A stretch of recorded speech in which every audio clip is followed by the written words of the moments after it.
Hello everybody, it's Non-Scene News here, and today we got a lot of big updates today. So the first news is coming from the border between Myanmar and China, where we've got news of border conflicts between the two countries.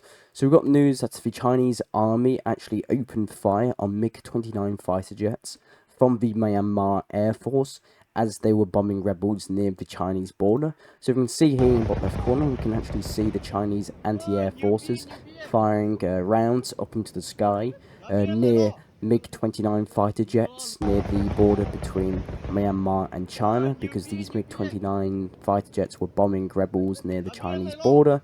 So because they got too close to the Chinese border, the Chinese anti-air forces shot towards the Myanmar MiG-29s to try and deter the jets from entering Chinese airspace. So very big news. So there's been a border conflict on the border between China and Myanmar in the last 24 hours. So very big news. And now let's head to some political news of China. So we have news that Xi Jinping has called for enhancing the capabilities of China's missile forces. So the Chinese President Xi Jinping stated the need to improve the actual combat capabilities of the People's Liberation Army Rocket Force, so the PLARF, according to China Central Television. So the television channel noted that Xi Jinping had earlier visited one of the People's Liberation Army Rocket Forces brigades and delivered a speech. So Xi Jinping said that it is necessary to enhance real combat capabilities and strategic deterrence capabilities to resolutely fulfill various tasks set by the party and the people, the television channel quoted the Chinese leader. Xi Jinping also emphasized the need for a comprehensive strengthening of combat training, boosting combat readiness, and ensuring effective protection of national strategic security and core interests, and adapting to change in the modern forms and methods of warfare. And we've also got news that Xi Jinping actually called on China to prepare for war during his inspection of the missile forces. Stated Insider, the news agency. So apparently Xi Jinping has called for preparing for war, and he is now wanting to enhance the capabilities of China's missile forces. So very big news. And we've also got news that the British Foreign Secretary, David Lammy, has arrived in China. So he met with his Chinese counterpart, Wang Yi. Lammy noted, so the British Foreign Secretary noted the importance of strategic approach to relations with China despite differences.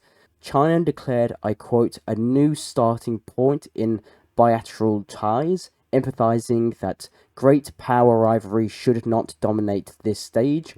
Lammy noted areas for cooperation such as climate, energy, science, and technology, but emphasised the priority of British national interests. So the British Foreign Secretary is in China and holding talks with the Chinese officials. So very big news.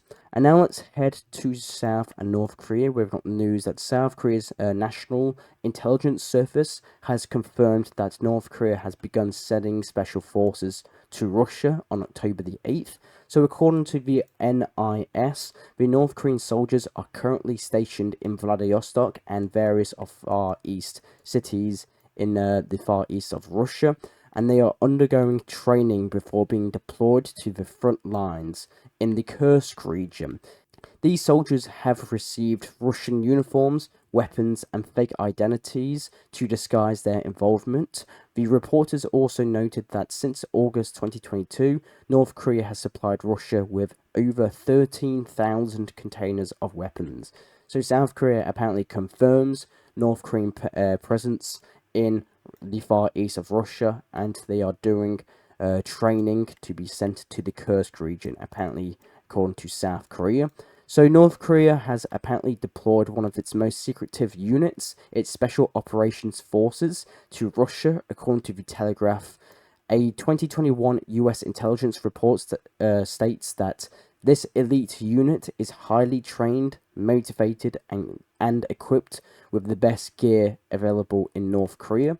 So, very big news. We've also got news that South Korea is also prepared to send troops to Ukraine to counter the North Korean support for Russia. So very big news. So if everything's confirmed that North Korea is actually sending troops to the Kursk region, South Korea is prepared to send troops to Ukraine to try and counter the North Korean presence there. We've also got news coming from the Pentagon chief that he says that he cannot confirm reports of North Korean presence or troops in Russia for possible Ukraine deployment. Apparently, they searched, but Lloyd Austin can't confirm the DPRK soldiers are in Russia. So we've yet got a confirmation from the US, but we have gotten one from South Korea. We've also got news coming from North Korea that the wreckage of a South Korean reconnaissance drone has been found in Pyongyang, the capital city of North Korea, in an area in Pyongyang. The DPRK Defense Ministry said it is believed that this drone was the one that dropped apparently leaflets over the locals over Pyongyang and dropped anti-communist leaflets over the city. So very big news, and Pyongyang intends to consider the next such incident if another drone goes into North Korean airspace. Apparently, it is a declaration of war, stated North Korea. So, big tensions in the Korean Peninsula. And now let's head to the Russian city of Kazan, where we've gotten videos and we've gotten reports that Kazan is apparently ready for the BRICS summit that's going to be held on the 22nd of October to the 24th.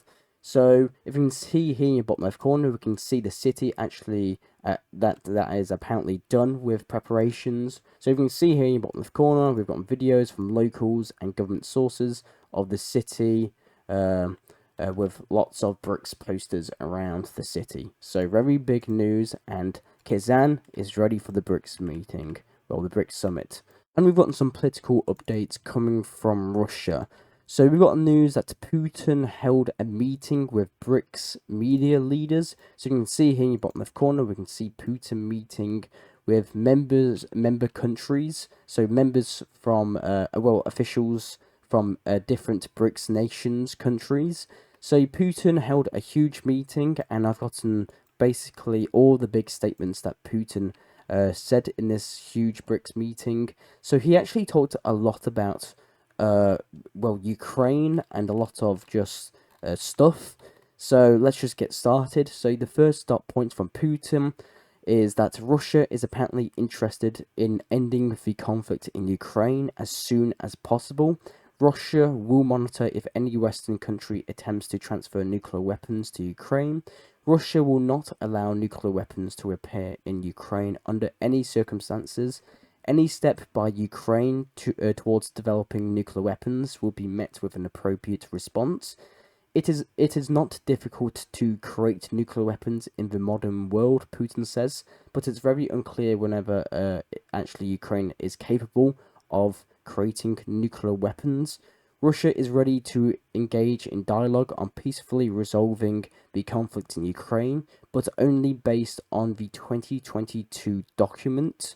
Putin stated that he can also practically disrupt the work of the G20 if he attends the summit in Ukraine. Putin also discussed a little bit about the International Criminal Court on him and the International Criminal Court in general.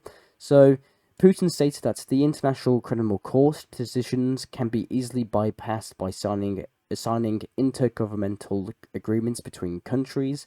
The International Criminal Court does not have a universal significance, Putin stated, and Russia does not recognize it.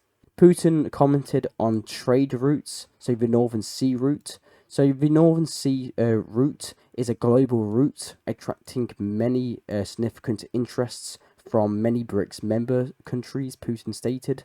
Russia is also building an icebreaker fleet that no one else in the world possesses. BRICS countries aim to increase the use of national currencies in mutual settlements and are exploring ways to expand this. Increasing the number of BRICS members should not undermine the effectiveness of the organization. BRICS respects other associations and seek to cooperate with them. The work of BRICS countries will positively impact the global situation. Putin also stated that the situation on the Iran Israel track is tense, and a compromise in the Arab-Israeli conflict is possible, but it is a very delicate area. So, very interesting news. So that's all the statements that Putin, all the important ones that Putin stated in that big meeting.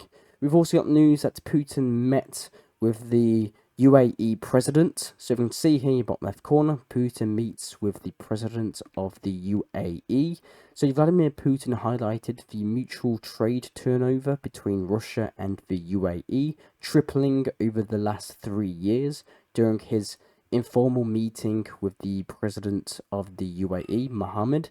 So this was their first meeting, and the two leaders will continue their meetings on Monday, but we'll get more news about that. But Putin and the president of UAE meet in Moscow, so very big news. We've also gotten some statements coming from the Russian Foreign Minister Sergei Lavrov. So the Russian Minister Sergei Lavrov stated that Russia will remain an opponent, if not an enemy, to Washington, regardless of the outcome of the upcoming presidential election in the United States. The Russian Foreign Minister Sergei Lavrov told Russian media. So he's saying that despite the results of the US presidential elections, Russia will always, be an enemy of the US, despite if Kamala Harris wins or Donald Trump, according to the Russian Foreign Minister. We've also got news that the Russian Ministry of Defense announces a 95 for 95 prisoner of war exchange between Ukraine and Russia. So we can see here in the bottom left corner, we can see the prisoner exchange between Russia and Ukraine. So a 95 to 95 prisoners was swapped. So very big news.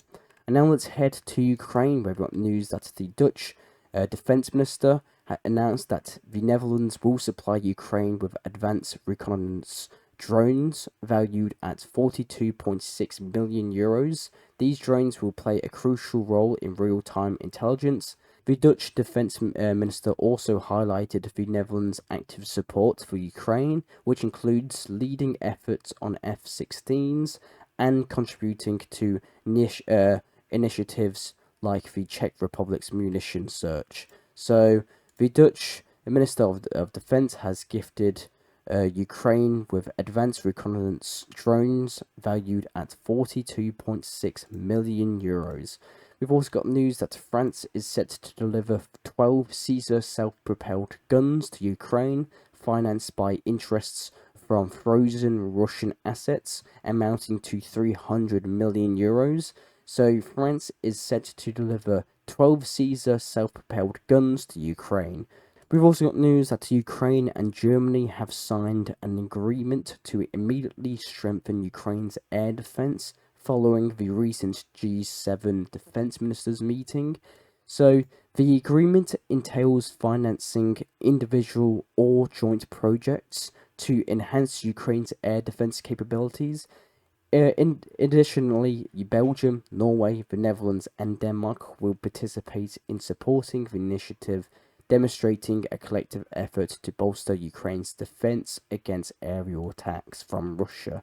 So big news. And now let's head to the nation of Moldova, where we've got news that a nationwide referendum is being held in Moldova on whether the country should amend the constitution of Moldova to include the Moldovan citizens' wish for European Union membership.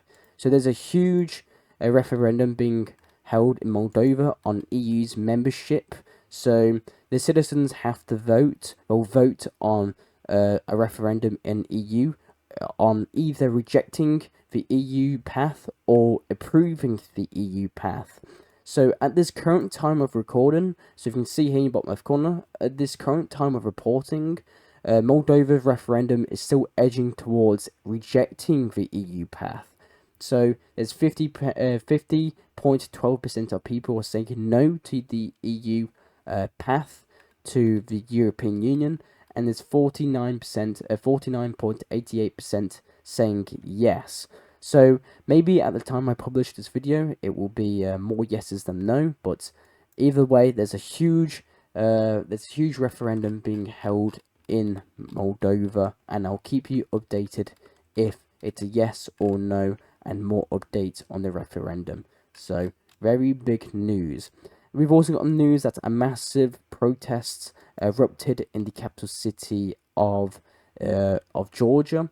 So there's been a massive pro-EU demonstrations in the central part of Georgia, in the Georgian capital. So if you can see here in your bottom left corner, we can see huge EU demonstrations, huge EU protests of Georgia of joining the European Union, and the president of Georgia actually responded to this huge demonstration. So the Georgian president actually stated that Georgia chooses the EU.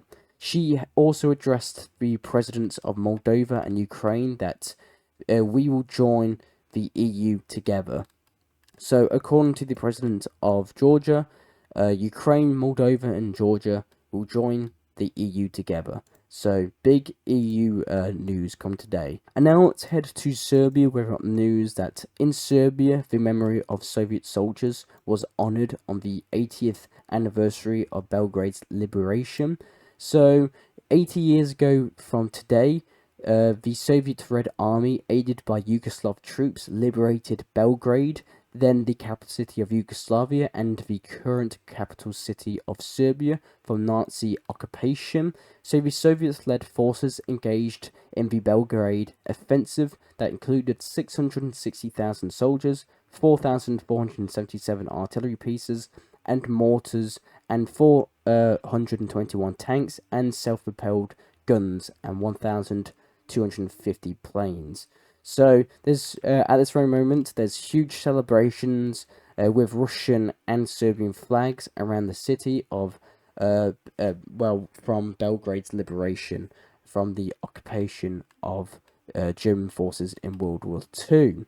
So the Serbian president on the Belgrade Liberation Day actually called. So the Serbian president actually called Putin for the first time in 2.5 years, thanking him for gas supplies first, and as obviously greeting each other on the 80th anniversary of Belgrade's liberation. And he also, Putin also has actually invited the Serbian president on May the 9th, 2025, so Victory Day in World War II, on in the parade. So Putin actually invited the president of Serbia on call to the Victory Parade in Moscow, so on May the 9th, and Putin also encouraged stronger cooperation between the two countries. So the Serbian president called Putin. So big news, and the country of Serbia is apparently celebrating Belgrade's Liberation Day. So big news. And now let's head to Poland, where we've got news that every third child in Poland faces violence. According to the latest data, 1 in 3 children in Poland is a victim of domestic violence, and 1 in 10 experiences sexual abuse. Domestic violence is one of the most hidden but destructive forms of aggression that cause deep psychological trauma to children. Experts emphasize the need for education programs, raising awareness of children's rights, and the active involvement of teachers and social workers in identifying such cases.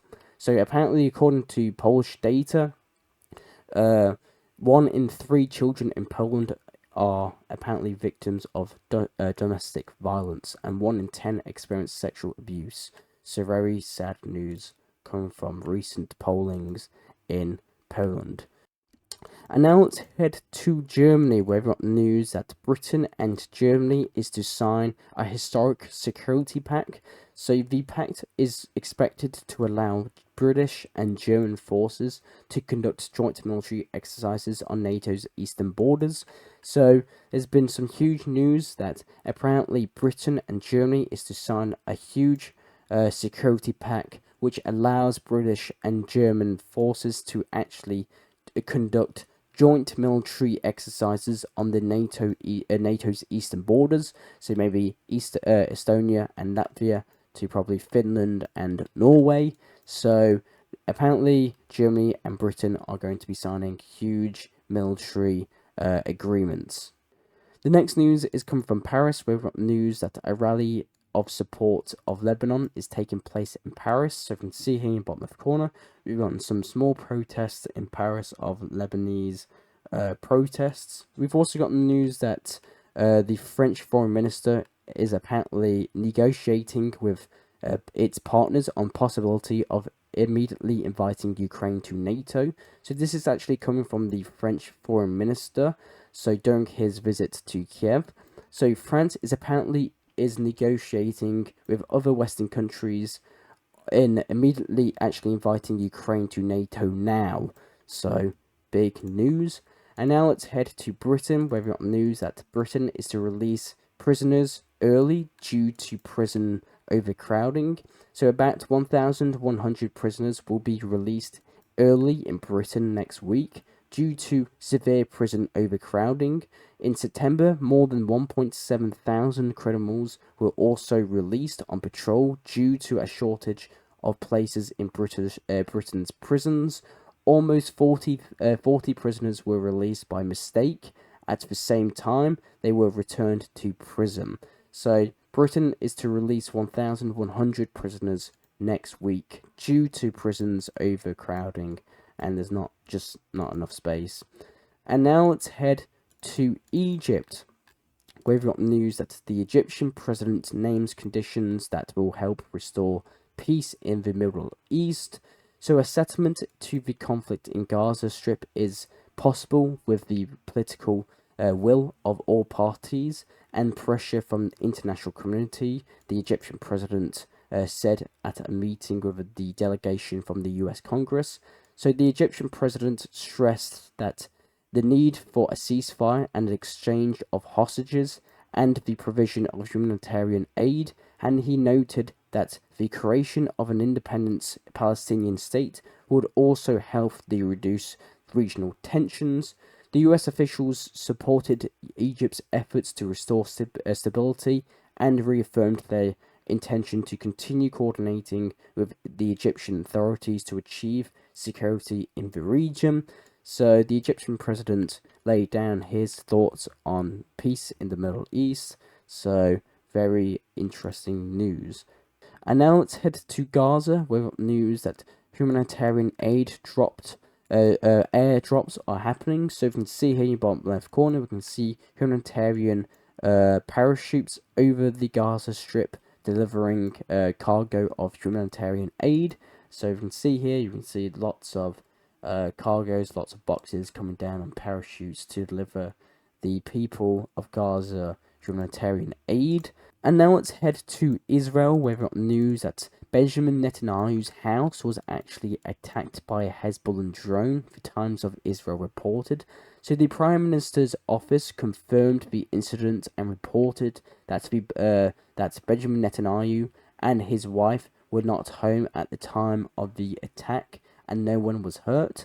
So Benjamin Netanyahu's house was actually hit by a Hezbollah drone, and you can actually see the drone actually go ahead, making its way to Benjamin Netanyahu's house. So it did apparently hit it, but there wasn't like significant damage to the house. So very big news. So you could probably count this as an attempted assassination attempt on Benjamin Netanyahu. So big news. We've also got news that the US Army THAAD air defense system is now operational in Israel. So footage has appeared of the US Army convoy transporting the THAAD system in central Israel. So you can see here in the bottom left corner, we can see a huge American convoy in central Israel, reportedly carrying the THAAD air defense system of America. So very big news.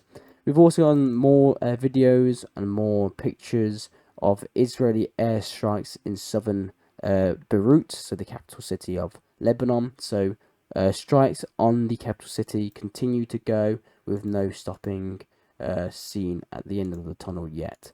So very sad news. We've also got news that the Iranian foreign minister actually responded to Joe Biden's statements yesterday.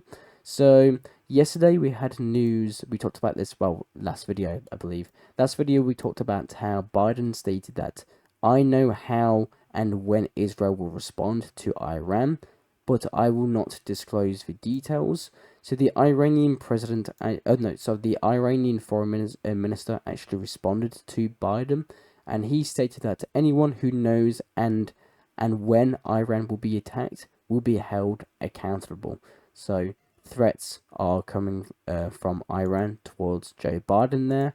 We've also got news that Indonesia has swears in a former General Prabowo as the new president of Indonesia. So Indonesia got a new leader on Sunday as former General Prabowo was sworn in after winning the presidential elections by a landslide earlier this year. So the 73-year-old nationalist, who has been accused of human rights abuses, has committed to uphold his country's non-aligned foreign policy while strengthening ties with China.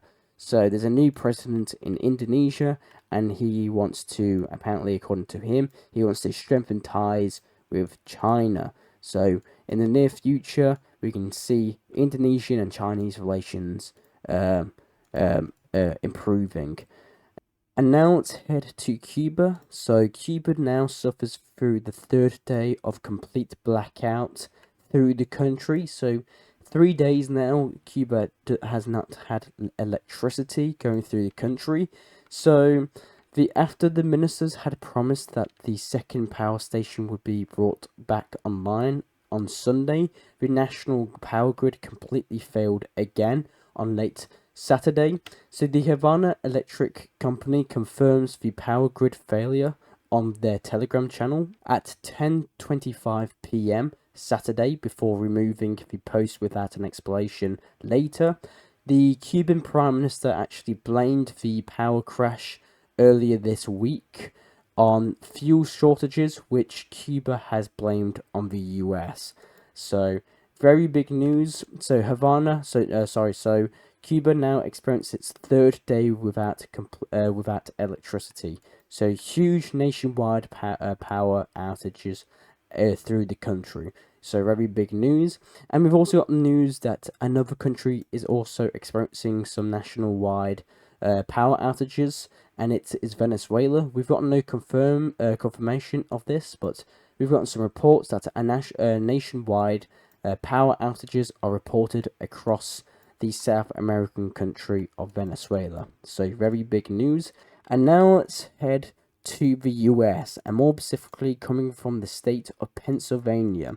So we've got news that the former president Donald Trump has been serving McDonald's while campaigning in Pennsylvania for the 2024 presidential elections.